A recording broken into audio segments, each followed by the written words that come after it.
ومن يضلله فلا هادي له أشهد أن لا إله إلا الله وحده لا شريك له وأشهد أن محمدا عبده ورسوله اللهم صل على محمد وعلى آل محمد كما صليت على إبراهيم وعلى آل إبراهيم في العالمين إنك حميد مجيد سبحانك لا علم لنا إلا ما علمتنا إنك أنت العليم الحكيم رب اشرح لي صدري ويسر لي أمري واحلل عقدة من لساني يفقهوا قولي أما بعد. Alhamdulillah, puji syukur kehadirat Allah Subhanahu wa Ta'ala. Pada pagi hari ini kita bisa melaksanakan pertemuan pertama perdana kajian Ramadan Weekend Fikih Keluarga. Sebelum saya memperkenalkan narasumber, saya ingin menginformasikan latar belakang mengapa acara ini dilakukan, karena memang di tahun lalu mungkin ada beberapa peserta yang mengikuti kajian STIS Almanar di tahun lalu kita mengadakannya di hari biasa ya Ustaz ya. Cuma di Ramadan tahun ini kita adakan di weekend, mengingat beberapa teman-teman sudah mulai bekerja secara offline ke kantor masing-masing dan mungkin waktu weekend ada waktu yang luang untuk mengikuti kajian duha, kajian pagi pada hari ini. Alhamdulillah kita sepakat untuk membuat kajian ini di weekend Sabtu Minggu selama Ramadan. Jadi ada 8 kali pertemuan dan tema yang kita angkat yaitu mengenai fikih keluarga. Masya Allah, fikih keluarga ini sangat cocok bagi orang yang sudah menikah maupun yang sudah belum menikah. Jadi yang belum menikah, yang sudah menikah pun nanti ini sangat cocok, apalagi untuk orang tua para wali. Nah, ini sangat cocok juga bagaimana menentukan, karena walilah yang sangat bertanggung jawab untuk anak-anak perempuannya. Nah, dan yang belum menikah pun juga sangat bermanfaat sekali, karena dengan kajian fikih keluarga ini dia akan tahu juga nanti bagaimana memilih kriteria pasangan yang baik, belajar dulu sebelum beramal. Masya Allah. Insya Allah kajian fikih keluarga ini bermanfaat bagi kita semua, insya Allah. Baik, sebelum kita masuk ke materi pada pagi hari ini mengenai hukum kedudukan nikah dalam Islam, perkenankan saya untuk memperkenalkan pembicara pada pagi hari ini. Alhamdulillah, pertemuan pertama pada hari ini kita akan disajikan oleh Ustadz Haji Abdul Muyassir LC MPDI. Beliau adalah ketua dari Sekolah Tinggi Ilmu Syariah Almanar. Ini merupakan suatu kehormatan. Beliau bisa meluangkan waktunya untuk awal pertemuan perdana ini. Terima kasih Ustadz Abdul Muyassir atas waktunya. Dan materi pada hari ini pun sangat menarik, karena materi-materi besok itu adalah cabang dari materi hari ini. Jadi sebelum kita belajar satu kedisiplin keilmuan, memang sungguh sangat seharusnya kita mengetahui tentang definisi awal tentang nikah, anjuran menikah, larangan untuk membujang, dan lain-lain.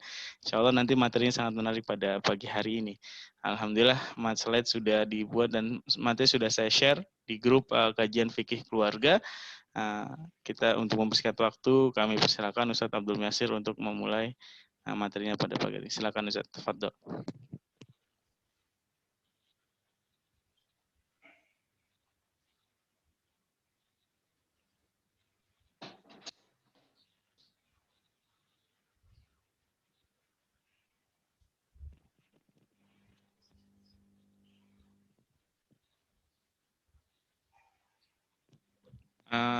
Mikrofonnya dibuka Ustaz, masih ke mute, mohon maaf Ustaz. Bismillahirrahmanirrahim. Assalamualaikum warahmatullahi wabarakatuh. Waalaikumsalam warahmatullahi wabarakatuh. Alhamdulillah rabbil alamin, hamdan tayyiban mubarakan fi hamdan kama yanbaghi rabbuna wa yarda. Asyhadu an la ilaha illallah wahdahu la syarika lah, syahadatan tunjina minal adzabi yawma la yanfa'u malun wa la banun illa man atallaha biqalbin salim. Wa asyhadu anna Muhammadan abduhu wa rasuluh الذي أدى الأمانة وبلغ الرسالة ونصح الأمة وجاهد في سبيل الله حق جهاده. اللهم صل وسلم وبارك على هذا النبي الكريم نبينا محمد المصطفى صلى الله عليه وسلم وعلى آله وأصحابه أجمعين. أما بعد، سبحانك لا علم لنا إلا ما علمتنا إنك أنت العليم الحكيم.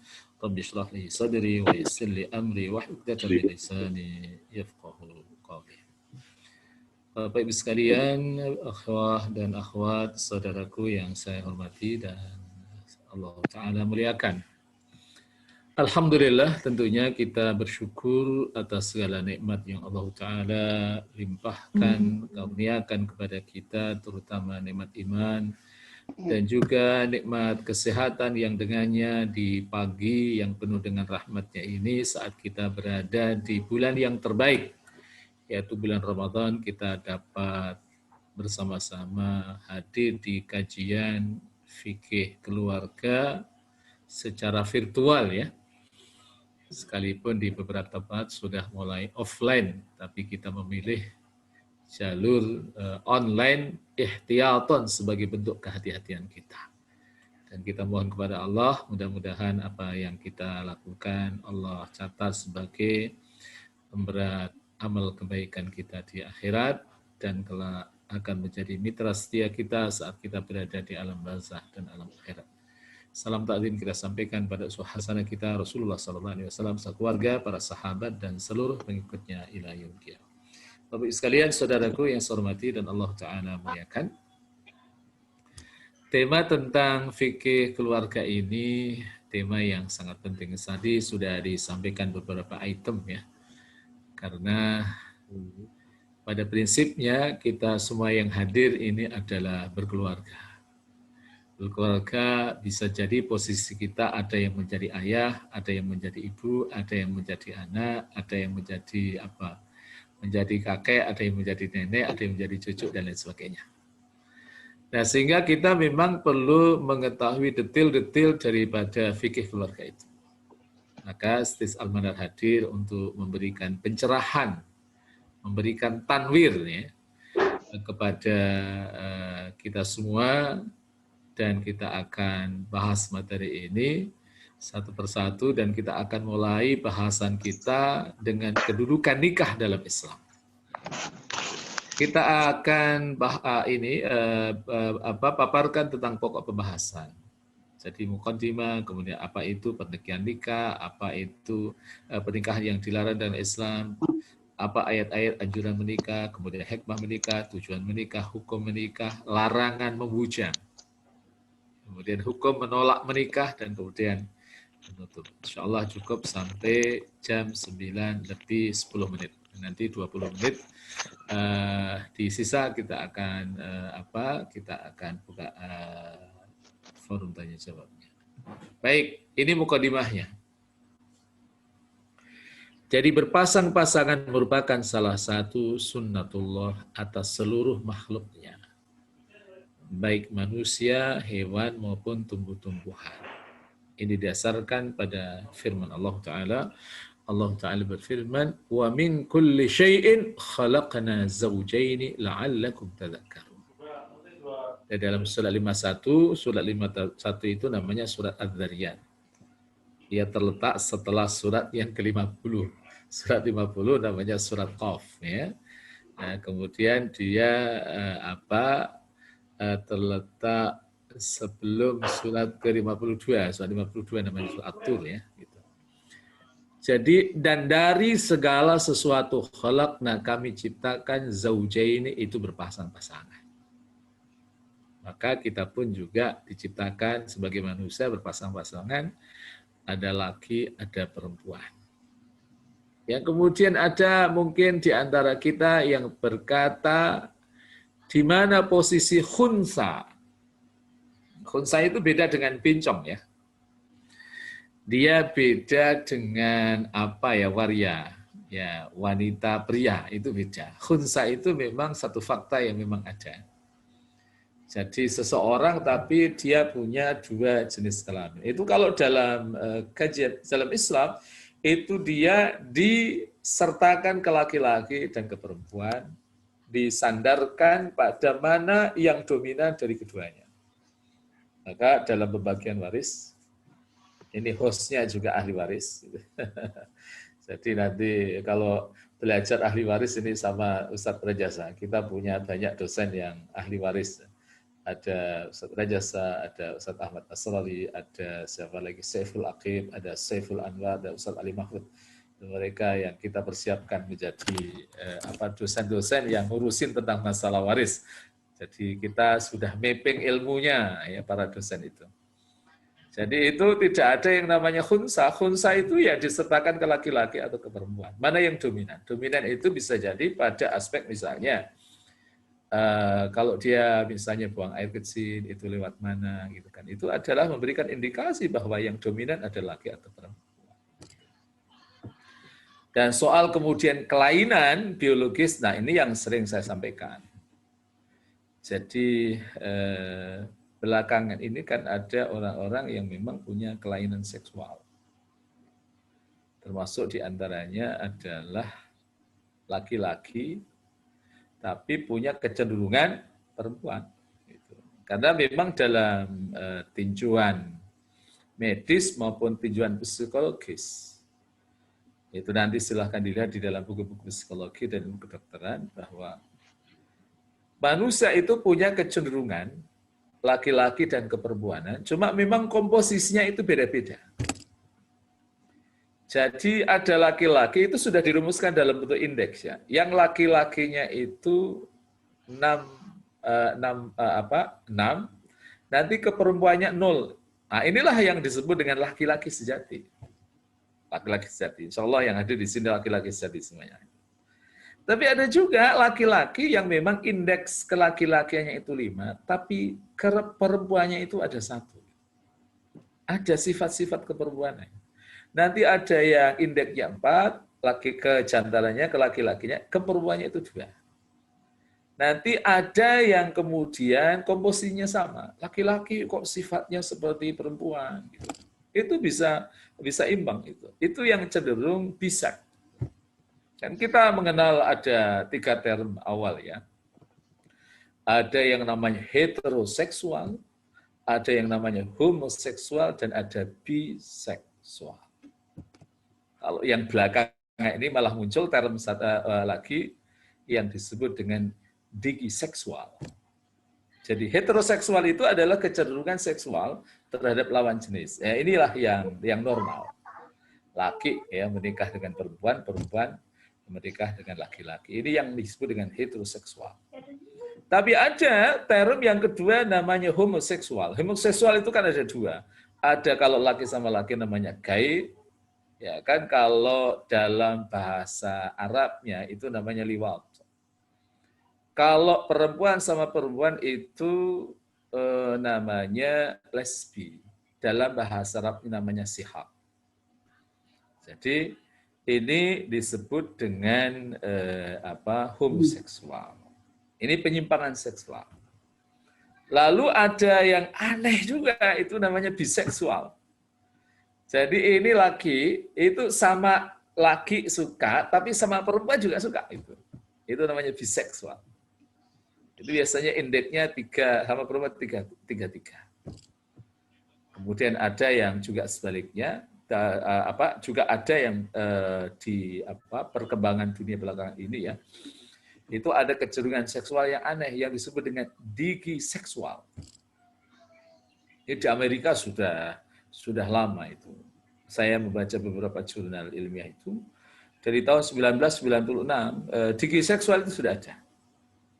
Apa yang dimaksud dengan digiseksual itu adalah kecenderungan seks, tapi bukan kepada manusia, tapi terhadap boneka, terhadap alat yang diciptakan oleh manusia. Kan kalau di Amerika itu sejak tahun 1996 itu mereka berlomba-lomba untuk membuat boneka-boneka yang merupakan miniatur dari manusia, dan dari waktu ke waktu mereka perusahaan-perusahaan itu berkompetisi termasuk bagaimana melembutkan kulit-kulit boneka itu agar dia bisa seperti kulitnya manusia. Seperti itu. Dan riset terakhir itu kecenderungan orang Amerika, ya, itu riset terakhir ya, itu yang berinteraksi atau punya kecenderungan digiseksual itu tembus di atas angka 17%. Angka 17%.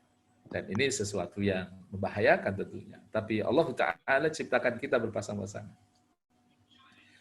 Berpasang-pasangan sehingga ya nikah itu juga harus laki dengan perempuan. Tidak boleh kemudian nikah itu laki sama laki, perempuan sama perempuan, yang disebut dengan sekarang marak dengan LGBT, yang itu term yang sebenarnya ada belakangan. Karena pada masa Nabi Lut itu Yang ada itu bukan, nggak ada yang namanya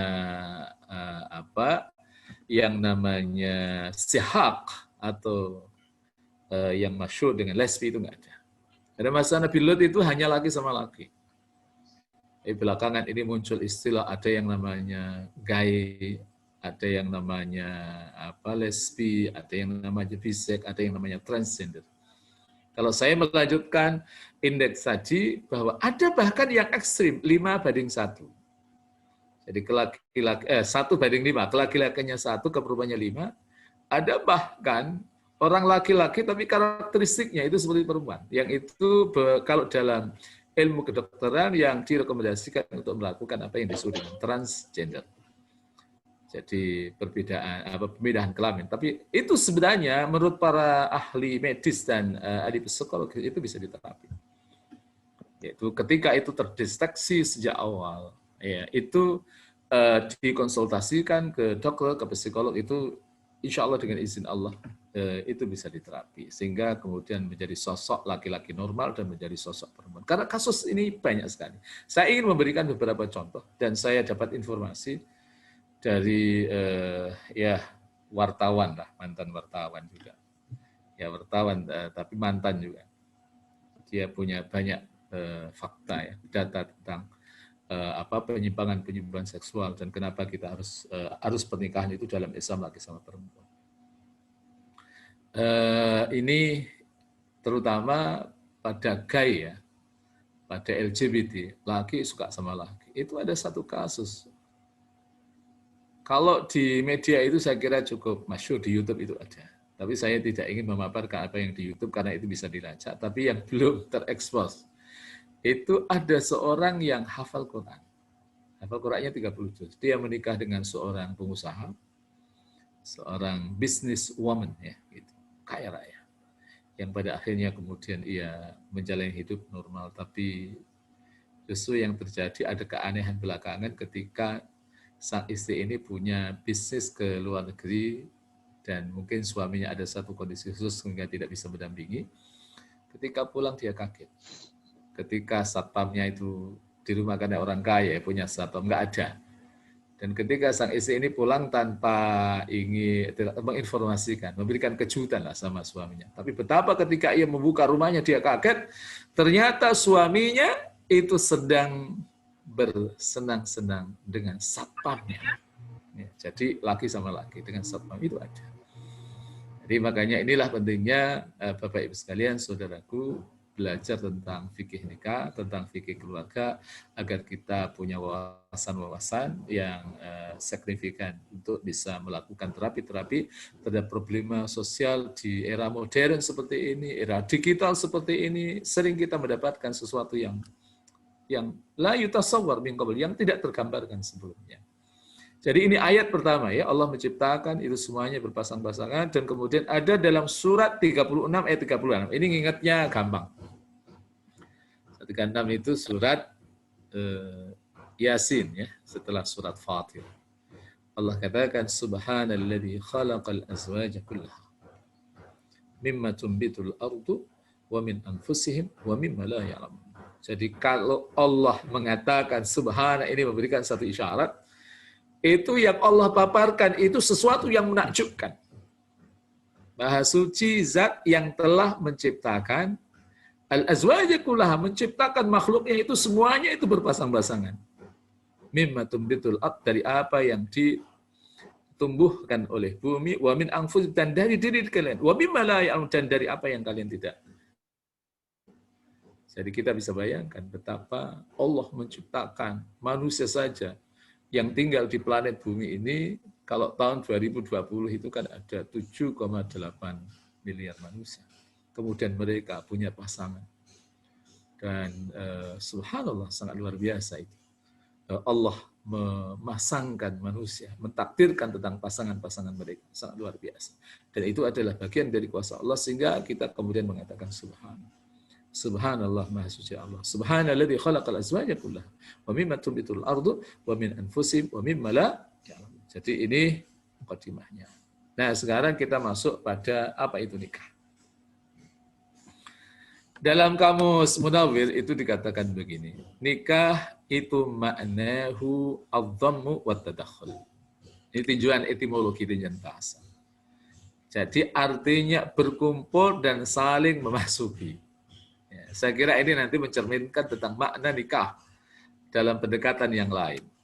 Jadi dalam pendekatan etimologi itu maknanya. Dalam pendekatan ahli usul, jadi ya kalau ingin memperdalam ilmu usul fikih, jadi Sis Al-Manar insya Allah siap memfasilitasi. Jadi dengan mengetahui usul fikih kita akan mudah untuk mengetahui konklusi-konklusi hukum dari masalah-masalah yang ada. Dan memang kalau kita ingin mendalami tentang hukum Allah, maka kita juga harus tahu tentang metodenya. Jadi metode yang mempelajari tentang hukum-hukum Allah untuk mengambil kesimpulan hukum itu yang disebut dengan ilmu usul fikih. Kita akan dikenalkan dengan dalil Qur'annya, dikenalkan dengan dalil hadisnya, dalil ijma'nya. Diajarkan itu apa ijma' ittifaq mujtahidi hadhil ummah ba'da wafatin Nabi sallallahu alaihi wasallam fi amrin minal umur ad-diniyah. Jadi itu namanya ijma'. Kesepakatan mujtahid umat ini. Jadi dia ijma' itu kesepakatan mujtahid, bukan kesepakatan ulama, tapi ulama yang sudah sampai pada level mujtahid. Setelah wafatnya Rasul, karena pada masa Rasul itu nggak ada yang namanya ijma', nggak ada, karena sumber hukumnya adalah Rasulullah Allah Taala dan Rasulnya. Ba'da wafatin Nabi Sallallahu Alaihi Wasallam fi amrin min umur ad-diniyah, dalam masalah-masalah keagamaan. Nanti ada yang namanya qiyas, ilhaqu mas'alatin ghairi mansusatin bi mas'alatin mansusatin fil hukmi li tasawi illah, yaitu menganalogikan satu masalah yang tidak ada teksnya dengan masalah yang ada teksnya dalam hukum yang sama karena ada ilah yang sama. Itu namanya qiyas. Qiyas nanti juga klasifikasinya banyak, ada arkannya, ada rukun-rukunnya. Itu nanti insya Allah diajarkan. Ada dalil namanya al-istihsan, ada dalil namanya syariat atau mangqablana, ada yang namanya istishab, ya ada yang namanya al-maslahah musala, ada aqwalus sahabah, ada satu dariah. Itu menarik untuk kita ketahui. Sehingga ketika satu saat ada problematika yang baru ya muncul di tengah kita, kita akan mudah untuk mengambil konklusi hukumnya karena kita punya alatnya. Ya alat untuk istimbatul ahkam, mengambil konklusi hukum itu ilmu yang mengajarkan namanya ilmu usul fikih. Jadi ada ilmu fikih, ada ilmu usul fikih. Jadi para ulama usul fikih itu mengatakan nikah itu menurut aslinya artinya adalah al-wat'u, bersetubuh. Dan secara majazi atau metaforik adalah akad yang menghalalkan hubungan kelamin antara pria dengan wanita. Jadi memang ini harus lawan jenis. Kenapa kalau nikah laki sama laki, perempuan sama perempuan itu dia terlarang? Ya karena memang itu bertolak belakang dengan maqasidus syariah. Tujuan syariat Islam. Tujuan syariat Islam itu kan ada 5 kan? Yang pertama ada yang disebut dengan hifdzu ad-din, menjaga agama, hifdzun nafas, menjaga jiwa, hifdzul mal, menjaga harta, hifdzul akal, menjaga akal, dan satu lagi ada yang disebut dengan hifdzun nasl, menjaga keturunan. Kalau laki sama laki, perempuan sama perempuan, yang terjadi apa? Nggak ada keturunan. Dan itu akan mengancam eksistensi manusia di muka bumi ini. Jadi makanya dalam mazhab usul dari kalangan Hanafiyah itu mengatakan akad yang menghalalkan hubungan kelamin antara pria dengan wanita. Nah, ulama usul dari Syafi'iyah mengatakan ada Syafi'i, ada Syafi'iyah. Kalau Syafi'i itu Imam Syafi'i sendiri. Tapi kalau Syafi'iyah itu pengikut mazhab Syafi'i, pendapat Imam Syafi'i. Nikah menurut aslinya adalah al-akad, al-akdu akad. Jadi kalau tadi ulama Hanafi mengatakan artinya adalah al-wat'u, yaitu setubuh, tapi kalau Syafi'i mengatakan itu adalah akad. Akad yang menghalalkan hubungan kelamin antara pria dan wanita, sedang menurut arti majazi atau metaforik, itu artinya adalah al-wat'u, yaitu bersetubuh. Jadi ini perbedaan cara pandang antara mazhab Hanafiyah dan Malikiyah. Kalau asik memang berjalan ya harus masuk istisna. Kemudian yang ketiga, Abul Qasim Zayyad dan Imam Yahya, Imam Ibn Hazm. Dan yang terakhir ini adalah tokoh dari mazhab Zahiriyah, ya, Imam Ibn Hazm yang punya kitab masyhur namanya Al-Muhalla. Dan sebagian ahli usul dari kalangan sahabat Abu Hanifah berpendapat nikah mengandung kedua arti sekaligus yang memiliki arti akad dan juga memiliki arti setubuh. Ini pandangan para ulama-ulama mazhab terkait dengan masalah makna nikah. Nah, ini pengertian nikah.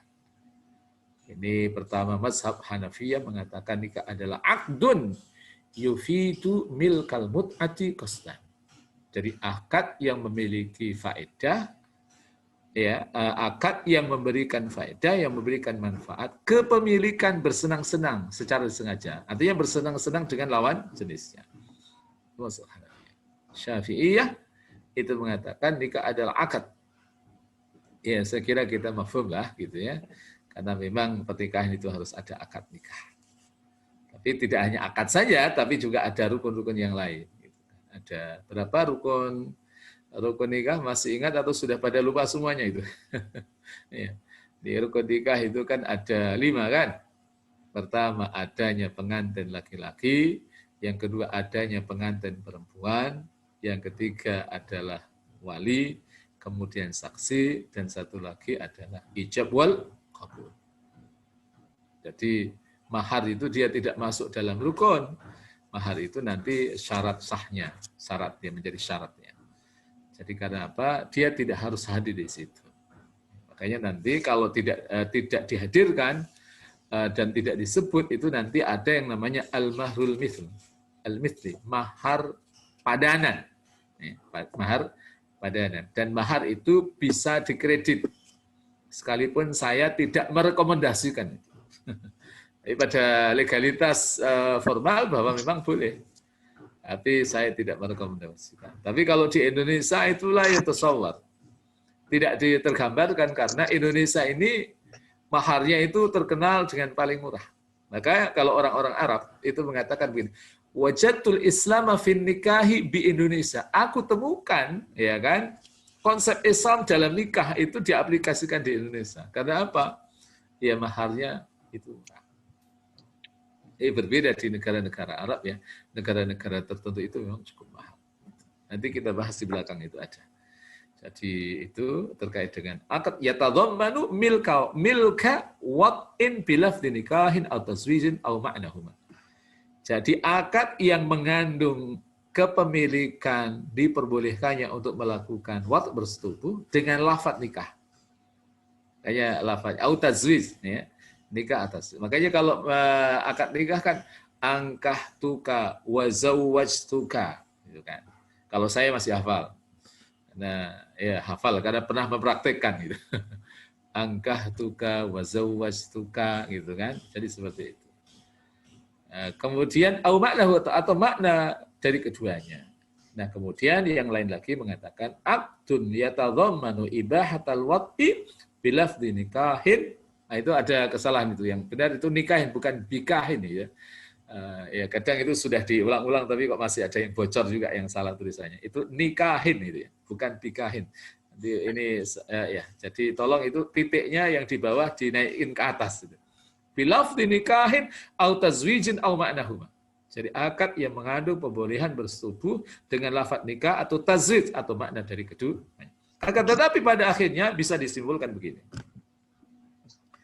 Jadi pada prinsipnya tidak terdapat perbedaan yang berarti. Jadi perbedaan itu terkait dengan perbedaan lafzi ya, dalam mereka memahami tentang makna nikah. Kecuali pada redaksi atau praseolik ya saja. Nikah pada hakikatnya adalah akad yang diatur oleh agama untuk memberikan kepada pria hak memiliki dan menikmati faraj. Itu kemaluan dan seluruh tubuh wanita itu dan membentuk rumah tangga. Jadi itu makna yang masyhur di kalangan para fuqaha, para ahli fikih. Fuqaha itu jamak dari kata faqih. Ya. Faqih, faqaf ya, hak itu artinya adalah ahli fikih. Jamaknya adalah fuqaha. Itu mereka memaknai nikah itu seperti itu. Nah, sekarang kita masuk pada pernikahan yang dilarang oleh Islam. Jadi modelnya apa sih pernikahan yang dilarang oleh Islam itu?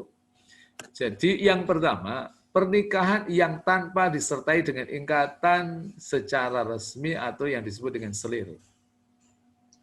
Ini biasanya Jadi pada ya masa lalu ya banyak, dan sekarang mungkin bisa jadi ada, tapi saya belum punya data validnya itu angkanya seperti apa. Tapi ada orang-orang yang dia punya selir, orang yang memang dia dijadikan istri tapi tidak formal, tidak melalui akad.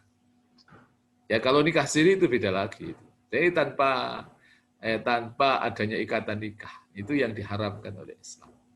Ya, mengenai hal ini banyak yang berkata jika hubungan di antara mereka tidak diketahui banyak orang maka tidak mengapa, tapi jika tersebar maka hal tersebut merupakan aib. Tapi yang jelas diketahui atau tidak dua-duanya ini tentunya dilarang oleh Islam. Nanti silahkan dibuka di dalam surat 4 surat An-Nisa di ayat yang ke-25. Itu ada firman Allah yang berbunyi a'udzubillahi minasyaitonir rajim. Wa man lam yastati' minkum tawlan ay yankihal muhsanatil mu'minati famimma malakat aymanukum min fatayatikumul mu'minat wallahu a'lamu biimanikum ba'dukum min ba'd fankihuhunna biidni ahlihinna wa atuhunna ujurahunna bil ma'ruf muhsanatin ghairi musafihatin wala muttakhidhi akhdan. Jadi di situ ada yang dilarang, yaitu wanita yang mengambil laki-laki lain sebagai piaraan. Jadi bisa jadi yang punya piaraan itu laki-laki, tapi bisa jadi yang punya piaraan itu adalah perempuan. Sehingga dalam term kita kan ada yang namanya BSK dan ada yang namanya gigolo. Jadi gigolo itu biasanya ya mereka mak-mak ya, yang mereka bisa jadi tidak mendapatkan keharmonisan rumah tangganya karena suaminya pejabat, ya bisa jadi pulangnya 1 bulan itu belum tentu sekali, apalagi mereka yang pekerjaannya harus meninggalkan keluarga sampai hitungan berbulan-bulan atau bertahun-tahun. Itu penyimpangan itu terjadi, dan saya juga menangani beberapa kasus seperti itu. Jadi memang ya ada kerumitan di dalam kehidupan sosial kita. Terutama mereka yang punya suami ya di luar ya, itu menjadi pelayar dan lain sebagainya. Itu kalau imannya tidak kuat, wah bahaya. Yang bahaya ya suaminya juga istrinya, kalau memang ada naluri fitrah manusia itu juga memang membutuhkan hal yang bersifat biologis, yaitu seks. Nah, itu terjadi. Maka yang seperti ini, adanya selir-selir seperti itu, ya itu sesuatu yang diharamkan. Dan yang kedua, pernikahan badal. Jadi ini wa na'udzubillahi min dzalik ya. Jadi ternyata ini tidak hanya di abad yang ke-15, abad 1 Hijriah itu sudah ada. Terbukti Imam Daruqutni meriwayatkan dari sahabat Abu Hurairah. Ya, hadis ini diriwayatkan Imam Daruqutni dari sahabat Abu Hurairah. Abu Hurairah ini sahabat yang paling banyak meriwayatkan hadis, ya. Meriwayatkan hadis di mana beliau berkata begini. Bentuk pernikahan badal, ya. Badal itu maksudnya tukar-menukar istri. Seperti orang laki-laki yang berkata kepada laki-laki lainnya, berikan istrimu dan aku akan memberikan istrimu kepadamu, aku juga akan memberimu tambahan. Jadi ada yang begitu. Jadi ini barter ya. Barter istri, wa na'udzubillahi min dzalik. Dan itu kalau boleh itu masuk dalam kategori dayus. Jangankan itu tukar-menukar, istrinya itu bersenang-senang dengan orang lain, itu dia tidak cemburu, itu udah dilaknat oleh Allah. Karena dayus hurima alihil jannah. Ada dayus itu adalah suami atau istri ketika pasangannya bersenang-senang dengan orang lain, maka ia tidak cemburu. Ya, itu namanya dayus. Dan di dalam hadis lain itu orang seperti itu nanti tidak akan bisa menatap wajah Allah. Tidak bisa menatap wajah Allah. Kan kita bisa menatap wajah Allah, kita bisa menatap Allah ya, itu kan ada ayatnya dalam surat yang ke-75 ya. Ayat 22 dan 23, wujuh yauma idzin nadhirah ila rabbiha nadhirah. Jadi wajah orang-orang yang beriman nanti di akhirat itu berseri-seri dan terhadap Tuhan mereka akan melihatnya. Tapi ada orang yang terhalangi untuk bisa menatap Allah, itu adalah siapa? Yaitu mereka dayus ya, orang yang ia tidak cemburu ketika pasangannya bersenang-senang dengan orang lain. Maka ya insya Allah Allah lindungi kita lah. Kita bersyukur kepada Allah, Allah anugerahkan kepada kita keimanan yang sangat luar biasa, cinta terhadap ilmu, cinta terhadap Islam, sehingga kita tidak terjerumus dengan model-model ya hubungan seksual seperti karena itu adalah ainuz zina, itu zina jelas. Kemudian berikutnya ini model pernikahan pada masa jahiliyah.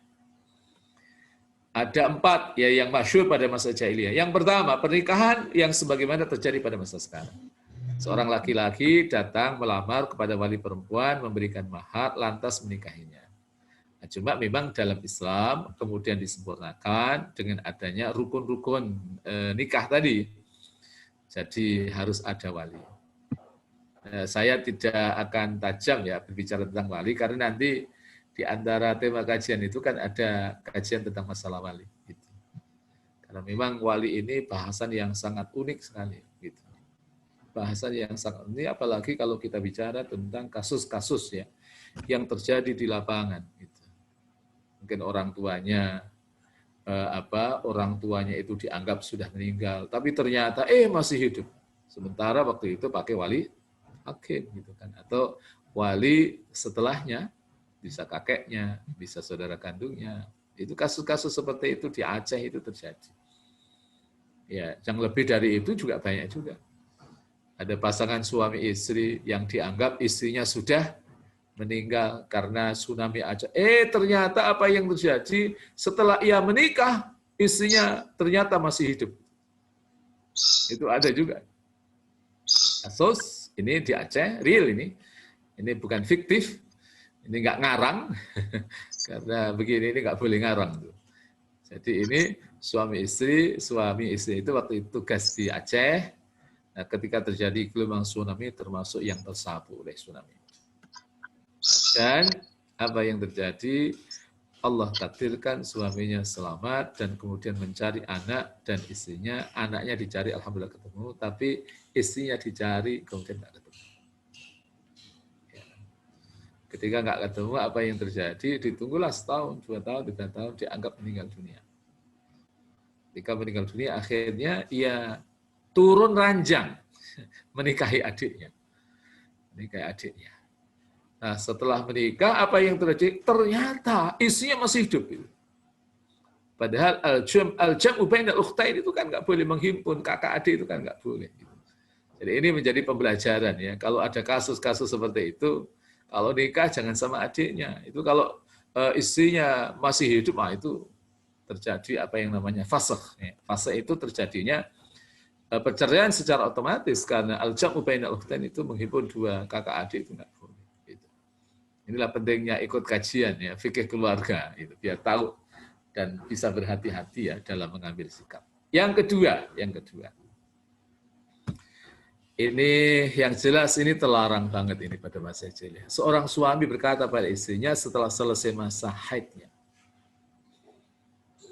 setelah masa haidnya, karena memang menggauli pada masa haid itu kan, hukumnya haram ya. Cuma kemudian nanti para ulama ada perbedaan pendapat, apakah harus pakai kifarat atau cukup beristighfar. Itu ada 2 pendapat memang. Ada yang mengatakan cukup beristighfar dan kemudian bertaubat kepada Allah, dan kedua yang mengatakan ada kafaratnya.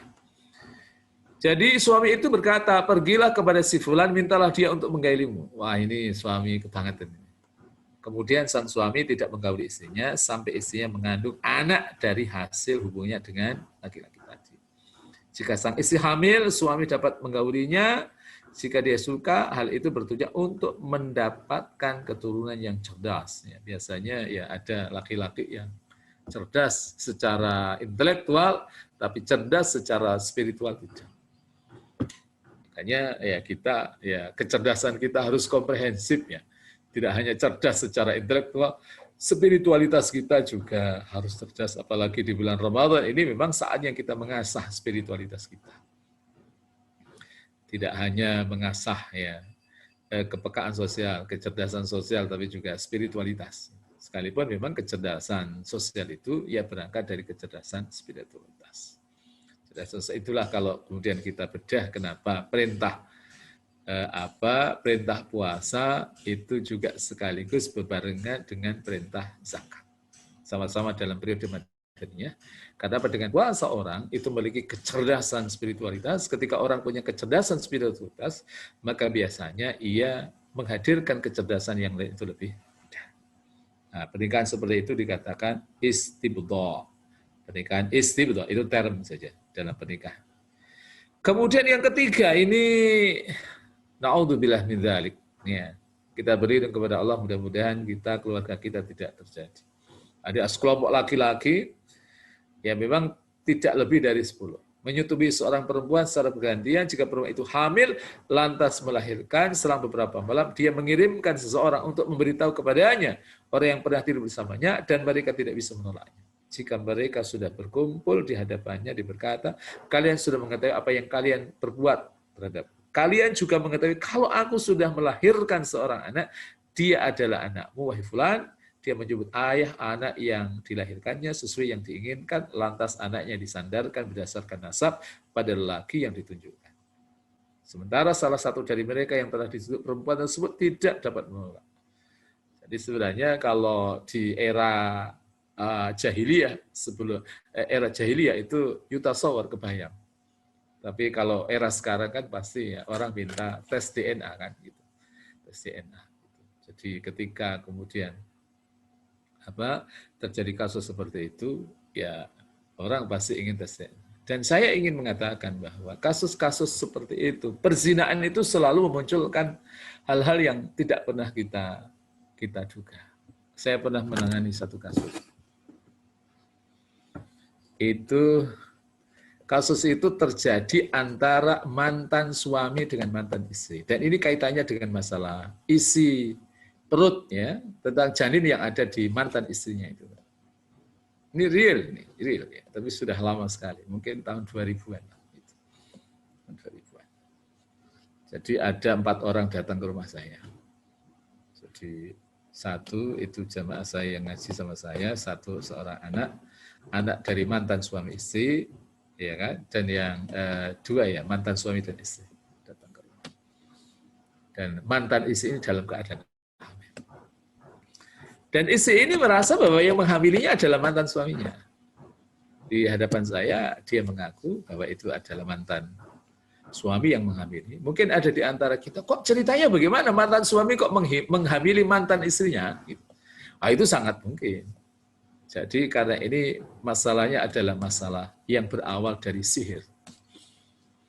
Makanya sering saya sampaikan, terutama yang hadir ini, berhati-hatilah dalam kehidupan rumah tangga. Tidak semua orang itu suka dengan kita. Mungkin kehidupan kita selama ini harmonis. Kemudian ada yang nggak suka. Kemudian mengguna-guna satu di antara pasangan suami istri. Bisa suami, bisa istri. Yang mengguna-guna itu kasus yang saya tangani itu malah orang ketiga itu adalah mertuanya sendiri. Jadi sang mantan itu cerita, saya suka sering mendapatkan ada kemenyan di bawah tempat tidur saya. Dan itu yang menjadikan pelan-pelan itu cinta saya terhadap suami saya pudar, sementara sebenarnya saya masih mencintai dan suami saya sudah mencintai juga. Dan akhirnya mereka bercerai secara agama dan kemudian melanjutkan dituntaskan di pengadilan. Cuma ketika kemudian dituntaskan di pengadilan itulah yang berujung pada terjadinya perzinaan karena mereka sebenarnya sudah masih saling mencintai. Malam sebelum besoknya mereka ke pengadilan untuk cerai, itu setan ya dari kalangan iblis itu membisikkan, udahlah kamu masih suka oh, coba buat kenangan terakhir sebelum besok bisa. Akhirnya mereka melakukan hubungan lain suami istri, padahal mereka sudah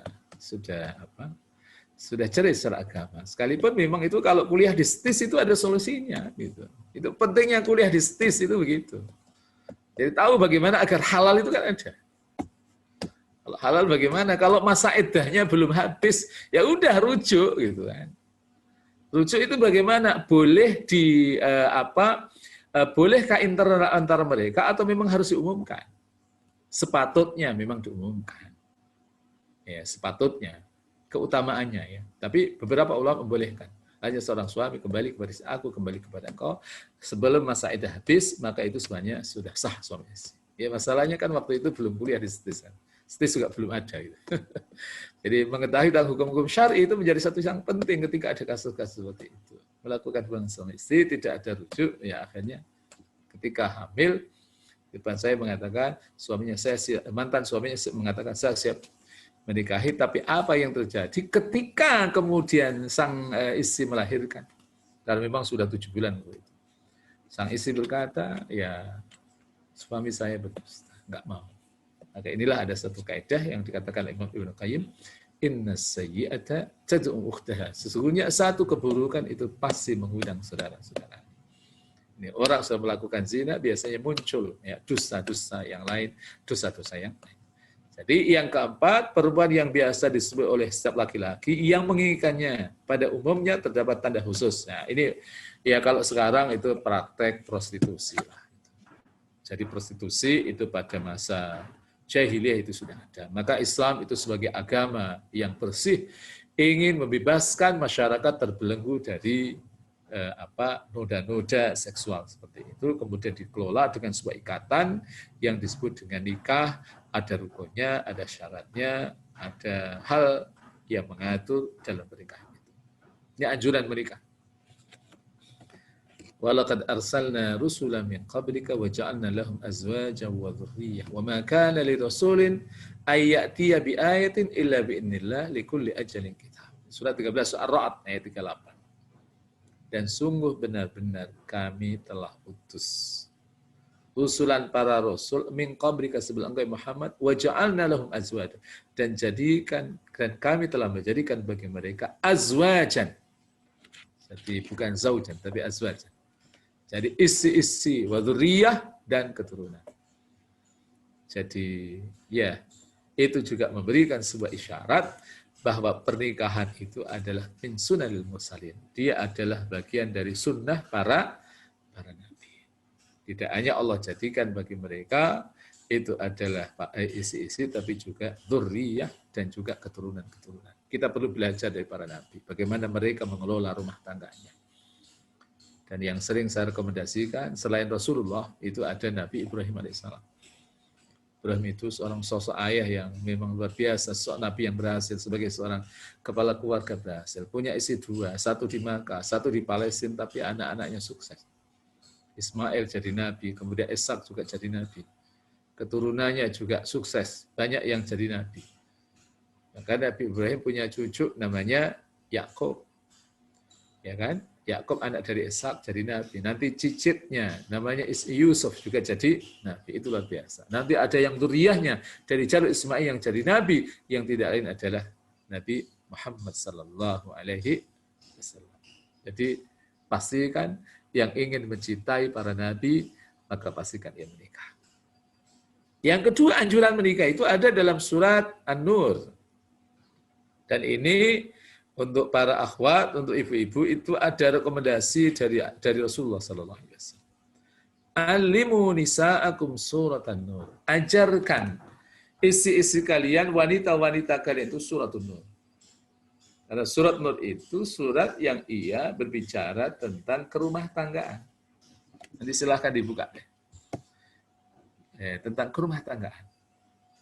Nah, ayat 32 itu Allah berfirman, wa ankihul ayama minkum was-salihina min ibadikum wa imaikum iyakunu fuqara'a yughnihimullahu min fadli wallahu wasi'un alim. Wa ankihu, dan nikahkanlah. Bukan nikahlah, kali angkih, dari angkah itu nikah. Al-ayyama, orang-orang yang masih bujang, jamak dari kata ayyim. Minkum, di antara kalian. Jadi, membujang itu enggak baik. Membujang itu tidak baik. Ya, karena apa? Godaannya banyak, godaannya besar, apalagi kalau konteksnya di Jakarta. Wassalihina min ibadikum wa imaikum. Dan orang-orang yang telah patut menikah min ibadikum, dari hamba-hamba sahaya laki-laki, wa imaikum, dan hamba saya perempuan.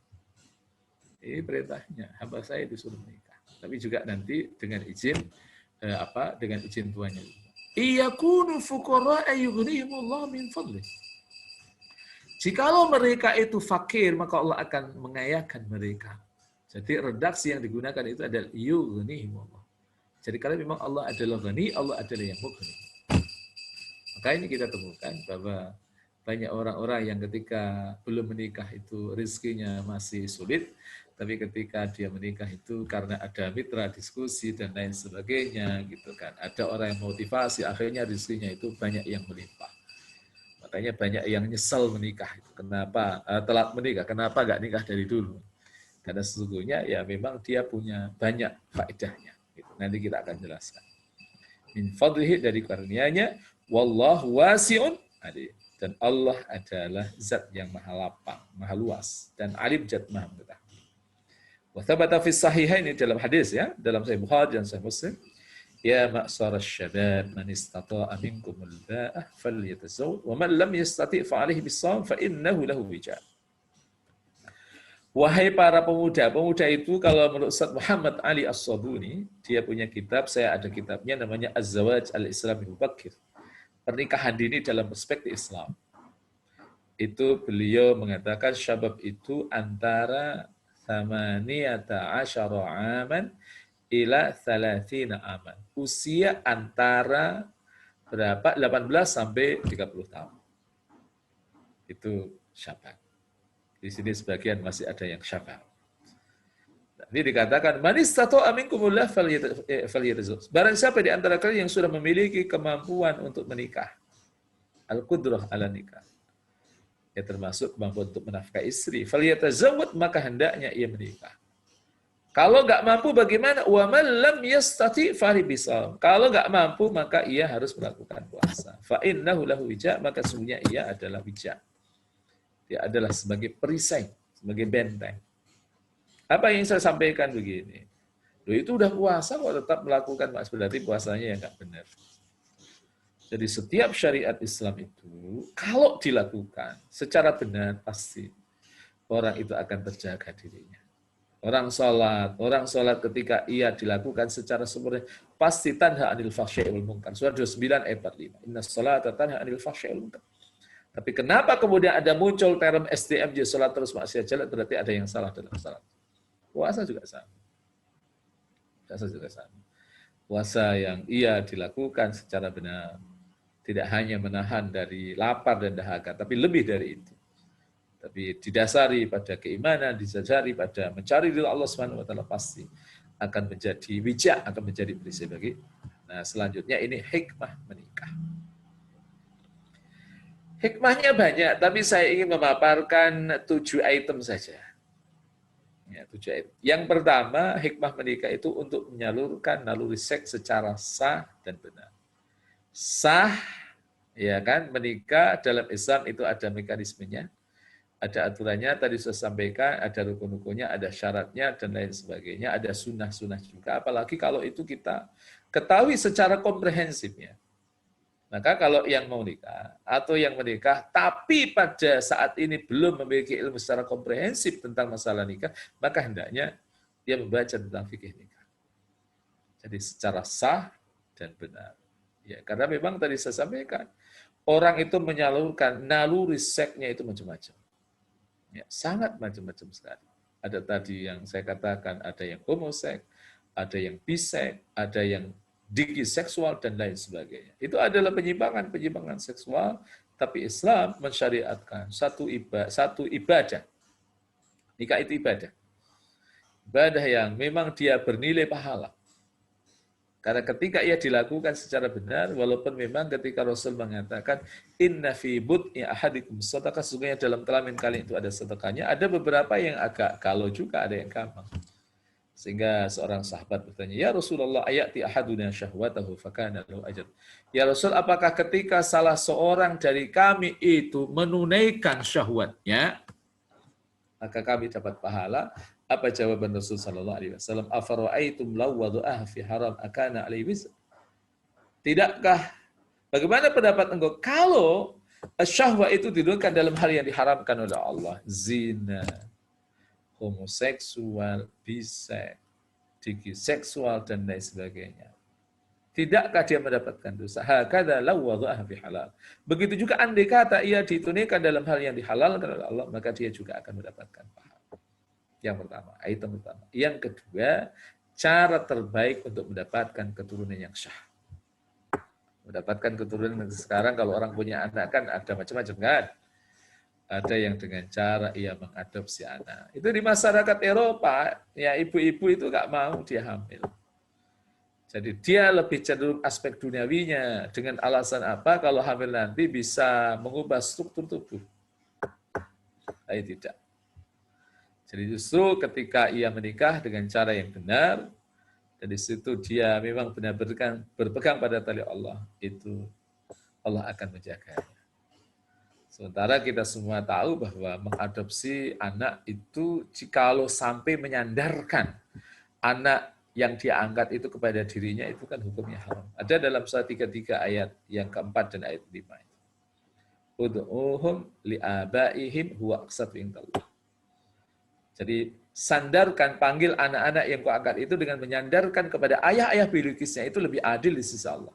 Dan itu kalau kita lihat nanti dalam pendekatan asbabun nuzul, ayat itu turun ketika Rasulullah SAW sempat mengangkat Zaid bin Harisah. Zaid bin Harisah menjadi anak angkatnya dan itu diproklamirkan di depan Ka'bah, tapi kemudian nanti Rasulullah SAW juga membatalkan di depan Ka'bah ketika turun ayat itu.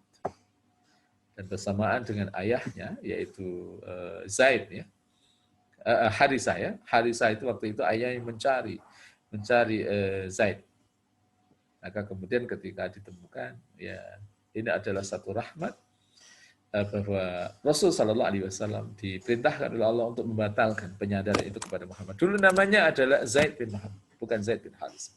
Setelah itu dihapus ketika turun ayat. Dan kemudian memang Rasul Shallallahu Alaihi Wasallam sangat mencintai Zaid, ya, sehingga nanti dalam perang Mu'tah beliau diangkat menjadi panglima perang. Dan juga beliau nanti Zaid bin Harisah itu kan menikah dengan Ummu Aiman. Ummu Aiman itu adalah hamba sahayanya ibunya, Aminah, yang membersamai Rasulullah SAW ketika Rasulullah SAW itu diajak ziarah oleh ibunya, Sayyidah Aminah ke Madinah.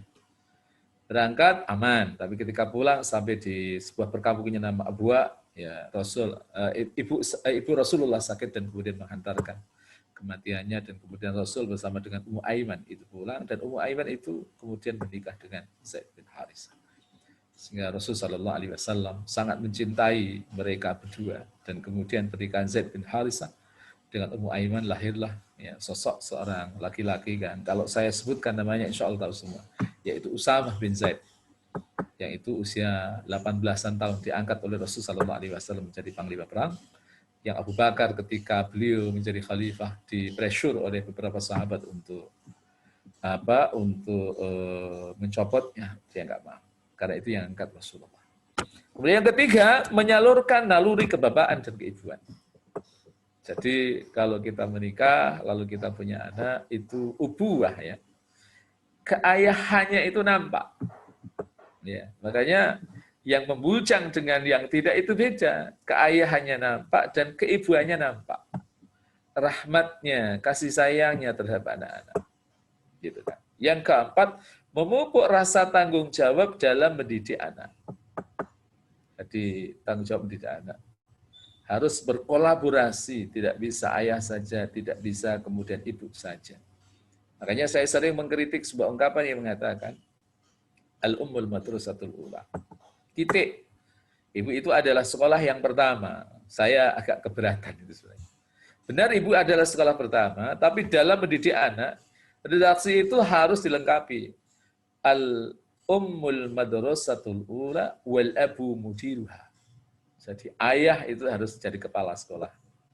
Jadi ada leadernya, ada yang punya master plan-nya anaknya kayak apa, itu adalah ayah. Tapi nanti memang ya durasi waktu, karena memang yang bersama itu adalah ibu, ya harus berkolaborasi. Yang kelima, membagi rasa tanggung jawab antara suami istri. Karena konsep pernikahan dalam Islam itu adalah kemitraan. Jadi saling melengkapi. Siapa sih di antara kita yang sempurna? Ada yang hebat secara intelektual, tapi ada aspek yang lain lemah. Ada yang aspek lain unggul, tapi secara intelektual lemah. Jadi itu harus saling melengkapi satu dengan yang lain.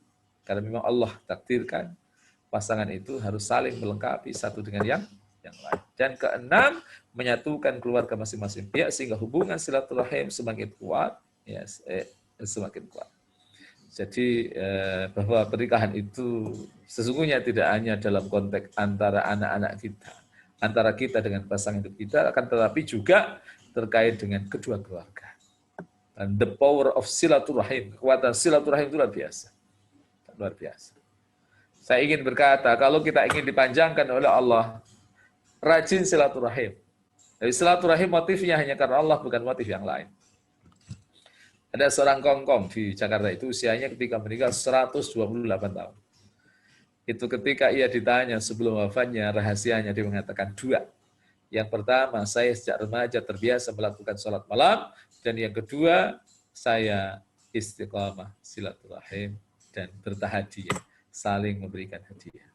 Jadi beliau itu kalau hari Sabtu atau Ahad, itu habis pulang pengajian, itu beliau ke depan, beli bubur ayam, atau nasi uduk, atau kemudian, apa kalau pagi itu, lontong sayur, beli 1 porsi, 2 porsi, nenteng, dibawa pulang, lewat lewat tetangga-tetangganya, mampir 5 menit, ya atau 6 menit, nah ngasih hadiah itu setelah itu pulang. Itu ternyata luar biasa. Itu hikmah nikah ya, untuk menjalin hubungan antar keluarga. Yang ketujuh, memperpanjang usia. Ini adalah riset ilmiah ya. Dan itu riset itu ya berbasis data tentunya.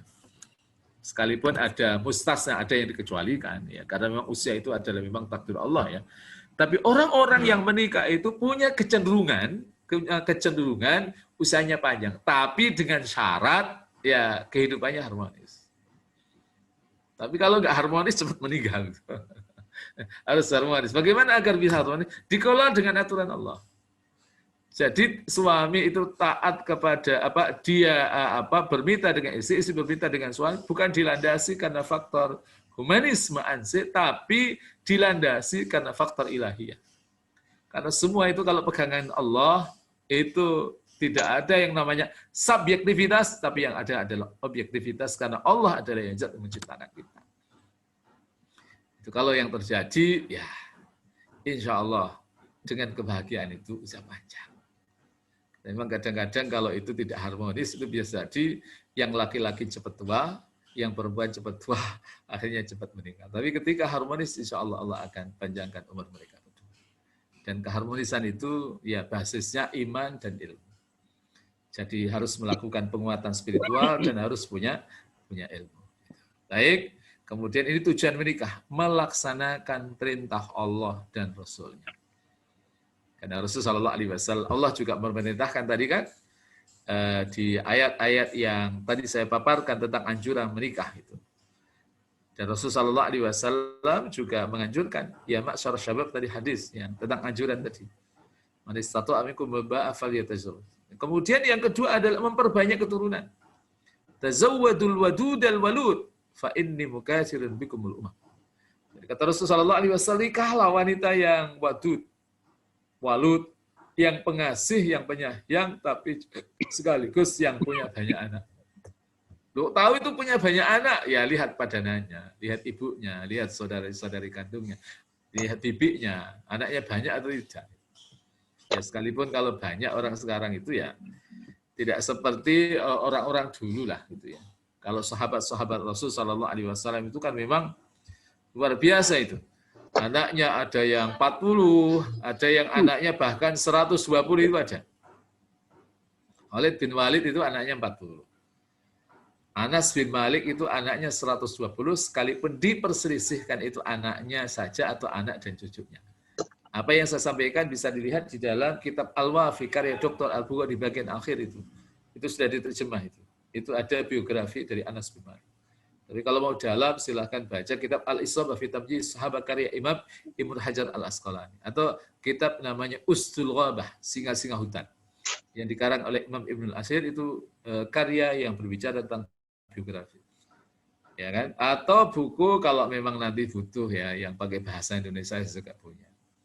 Jadi saya sadar insya Allah nanti kalau saya lupa diingetin. Saya punya 4 jilid PDF itu Hayatus Sahabah atau sahabat-sahabat Rasul karya Muhammad Al-Misri.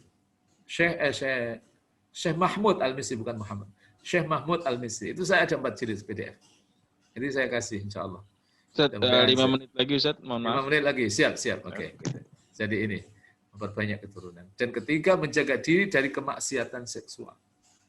Dan dalam riwayat yang lain itu dikatakan, ya ma'syarasy syabab man istata'a minkum ba'ah fa innahu aghaddu lil basari wa ahsanu lil fat. Karena menikah itu akan mendudukkan pandangan dan saya mendudukkan pandangan adalah wa ahsanu lil fat. Dia akan memproteksi kemaluan kita dari yang diharamkan Allah. Nah, sekarang ini terkait dengan hukum menikah.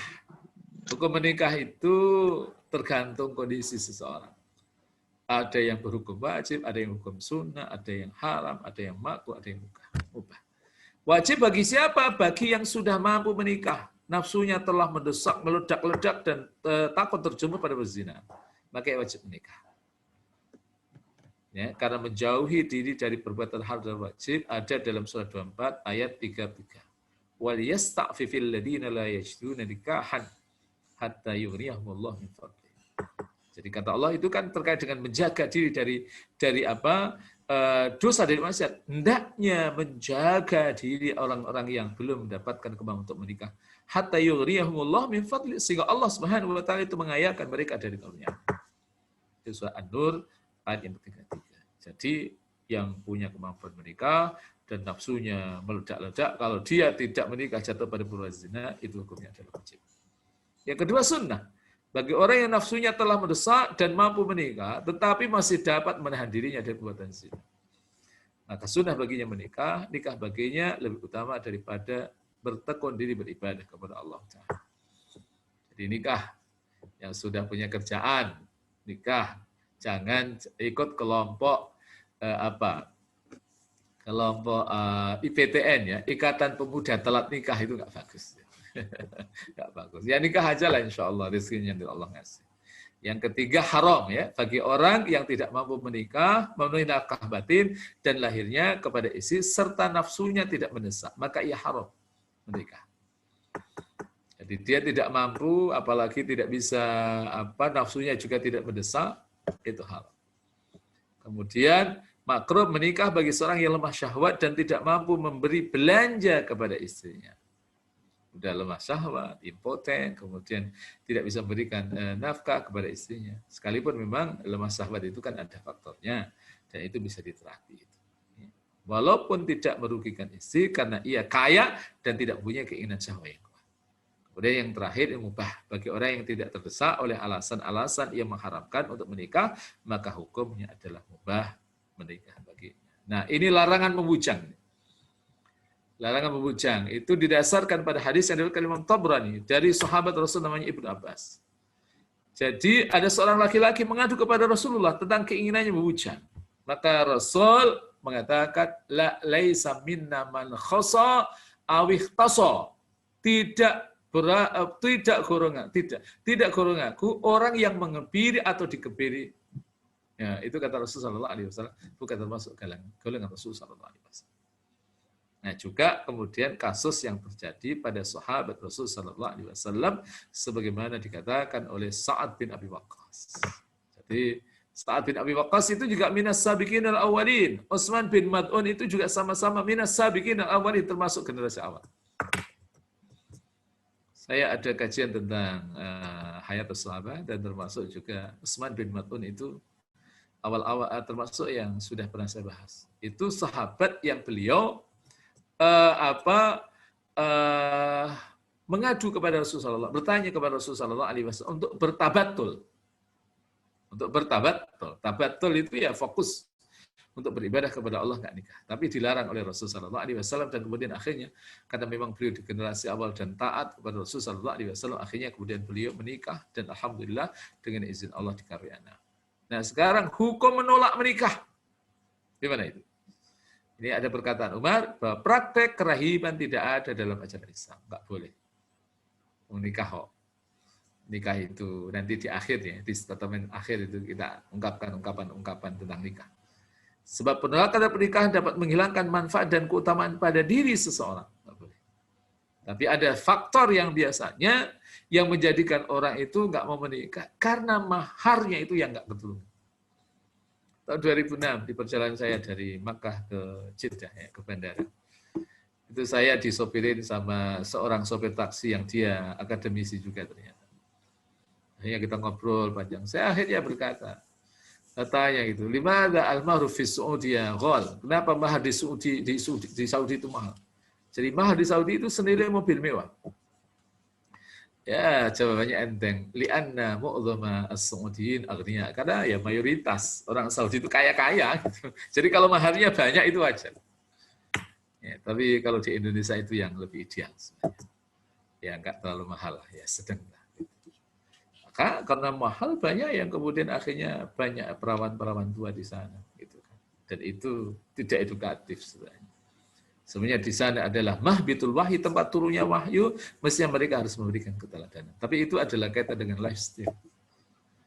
Jadi kalau kita ingin eliminasi ya hal-hal seperti itu, hadirkan Islam. Nah, sebagai upaya untuk menghilangkan hal-hal yang dapat menghalangi pernikahan, hendaknya kembali mengikuti ajaran Islam. Di mana Islam memperhatikan pendidikan akhlak perempuan, mengajarkannya keutamaan sikap, kesucian, kemandirian, serta melarang umatnya mempersulit mahar dan biaya pernikahan. Ya kalau mampu ya boleh aja, tapi nggak usah kayak Aurel sama siapa? Sama Atta ya, gitu. Sampai berapa miliar itu? Ustaz aja. 30 miliar atau berapa itu? Masya Allah. Nah, 30 miliar itu kalau dibeliin cendol itu dapat berapa itu? Masya Allah, luar biasa. Baik, yang terakhir, pernikahan dalam Islam merupakan ibadah yang memiliki dimensi transendental. Transendental itu artinya dimensi vertikal ya, hablum minallah. Karena itu tanggung jawabnya, aspek tanggung jawab itu kepada Allah. Pernikahan merupakan ibadah yang berdurasi paling panjang daripada ibadah yang lain. Kalau sholat 10 menit. Kalau haji ya 6 hari. Ya kan kalau puasa Ramadan 30. Tapi nikah itu Masya Allah sepanjang waktu kita saat nikah kita memang motifkan karena Allah itu jadi ibadah semuanya. Seorang istri yang dia melayani suaminya di pagi hari, ia membuatkan sarapan untuk suaminya, Masya Allah. Mendampingi dengan kemesraan, Masya Allah. Itu ibadah semua itu. Ibadah yang paling nikmat itu nikah. Gitu. Betul, ya, tapi ya itu bagi yang tahu itu ya. Ashabul khiblah itu orang-orang yang punya pengalaman itu luar biasa. Pernikahan dalam Islam bernilai pahala apabila dikelola dengan baik dan benar. Maka itulah memang perlu kita punya ilmu tentang fikih keluarga. Dan yang terakhir, pernikahan merupakan sunnah Rasul dan bahkan para Rasul. Sebagai penutup, saya ingin mengutip sebuah hadis. Arba'un min sunanil mursalin. Ada 4 hal yang merupakan sunnah para Rasul. Apa itu? Yang pertama adalah al-haya, sikap malu. Yang kedua adalah at-ta'atur, berwangi-wangian. Ketiga adalah as-siwak, bersiwak. Dan keempat adalah an-nikah, wan-nikah, dan nikah. Mudah-mudahan bermanfaat. Saya minta maaf kalau paparannya ya kayak orang lari, ya karena memang waktunya sangat terbatas, jadi kalau ngolahnya kurang lezat, ya minta maaf, karena waktu kita memang cuma pendek ya. Kurang lebihnya maaf. Assalamualaikum warahmatullahi wabarakatuh. Waalaikumsalam warahmatullahi wabarakatuh. Nashkur Ustaz Abdul Yasir ala ardhil jamil. Terima kasih Ustaz presentasi yang sangat baik Ustaz pada pagi hari ini. Ternyata ana masrur bi anni maziltu syaban Ustaz. Ternyata dari statementnya Syekh Ali Al-Sabuni, saya termasuk masih muda itu teh. Alhamdulillah. Baik. Alhamdulillah sudah masuk beberapa pertanyaan Ustaz dari beberapa. Fadal, silakan. Alhamdulillah. Pertama, mungkin kita jawab setiap pertanyaan langsung kita jawab saja Ustaz ya.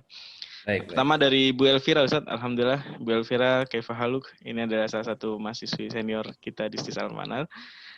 Assalamualaikum Ustaz, apakah hukumnya seorang anak laki-laki, mungkin ini ada cerita yang ada Bu Elvira pernah ada temannya mencerita ke Bu Elvira ini Ustaz.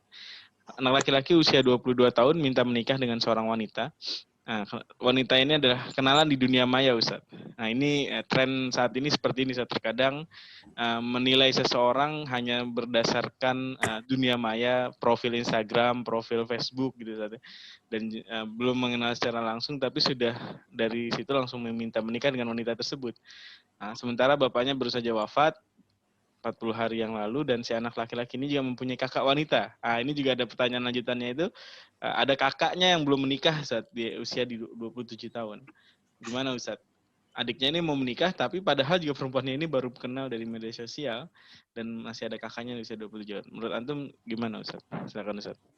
Ya. Bismillahirrahmanirrahim. Ada proses yang namanya ta'aruf dalam pernikahan itu. Ada ta'aruf, ada pacaran. Apa perbedaan antara ta'aruf dengan pacaran ya? Ta'aruf itu syar'i. Sementara pacaran itu adalah syahwah, ya. Hawa nafsu, itu mafhum lah saya kira. Itu kita semuanya paham. Dunia maya ini dunia yang sangat luar biasa. Dan saya kira banyak yang hadir ini kayaknya para penselancar semuanya di dunia maya gitu kan. Cuma memang mencukupkan menetapkan sebuah keputusan besar hanya didasarkan pada chattingan-chattingan di dunia maya itu tidak boleh. Tetap kalau memang itu pada akhirnya kenal, berta'aruf di dunia maya, tetap harus di follow up dengan ta'aruf secara offline. Dalam artian, ya yang laki-laki kalau memang mau nikah serius, datang ke rumahnya, ditanya itu diselidiki, bagaimana keluarganya, bagaimana orang tuanya, bagaimana saudara-saudaranya. Ia harus berusaha untuk mencari informasi.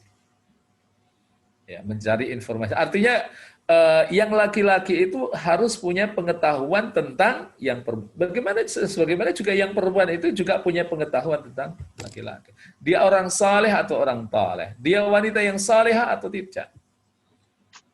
Kalau kemudian hanya di dunia maya saja dan kemudian tidak melakukan tabayun, wah itu sangat riskan sekali. Ya, jadi sekalipun memang ada pernikahan yang tanpa melihat performan aslinya, ya itu memang ada. Akan tetapi tentunya sebagai bentuk kehati-hatian kita, karena memang membentuk mahligai rumah tangga ini bukan sehari dua hari, harus lakukan tabayun. Kemudian ada ta'aruf ya, dari pihak laki-laki yang mendatangi keluarganya.